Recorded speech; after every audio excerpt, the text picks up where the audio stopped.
Alright, this is the last part of the dual action hidden blade tutorial. Sorry that this one took so long. I had some issues with this particular model. Some things weren't working correctly. It's not the problem with the design, so that's okay. If you follow the tutorial correctly, yours should work. This is just my one. I didn't put on some things properly and they came off, and it stopped me from making it. But I've managed to fix those. And all of yours should be made out of plastic or wood. Either material works fine, just has to be the same measurements. My slide is made out of wood because I ran out of plastic to make it out of plastic. I've attached a rubber band in the middle between these two moving pieces using a little metal hook made out of a pin that's pushed in between the middle of the wood. That's on both ends. And there's no set rubber band strength, you just have to experiment until you get the right strength. I've also added a piece of wood on top of those two pieces, so this can move freely but can't lift up.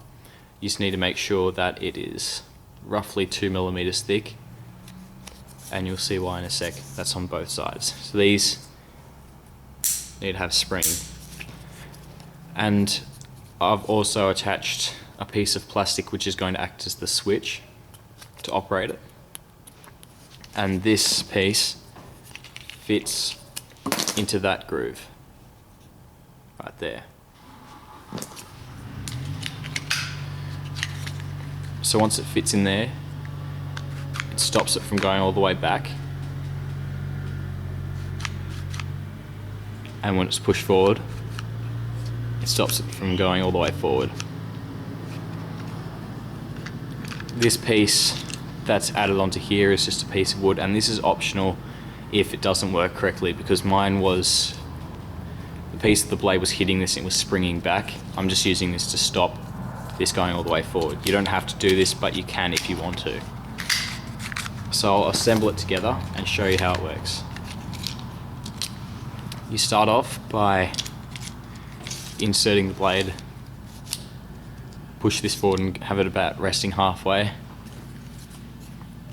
Put on the slider, which should fit nicely, and make sure it moves in between there. Push the blade back into the lock position, and take the piece of wood or plastic that you cut out earlier and put it on top as the case. You can glue this on, but I find it best to use rubber bands first, just to make sure you can take it off and work on it when you're trying to operate it.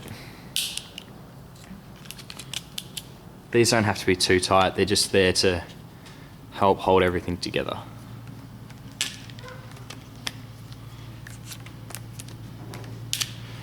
Alright, now to operate it, you just push the switch forward, which works nicely. Now that's locked into place. To bring it back, pull the switch back, and it should go in.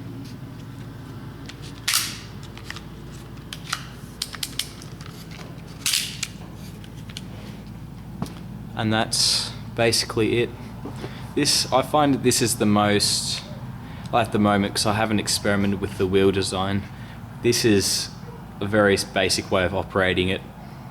I'm still trying to figure out the best way to have it, to make it hand operated, but you can just attach a string to this to your finger, drill a hole in, put a wire or a string through, and attach it to your finger. Alright, that's basically it for this tutorial. I hope you enjoyed it, and my apologies for the long time it took. But if you've done it correctly, you should get a working hidden blade made out of plastic, which is safe, and just be careful with it. Any more questions on this? Because this video isn't too much detail along the last two, I believe, just send me a personal message through YouTube and or in the comments. I'll do my best to reply to them all, and I might even make a couple more videos explaining some more things. Alright, thanks for watching everyone, and I hope you have success in building this.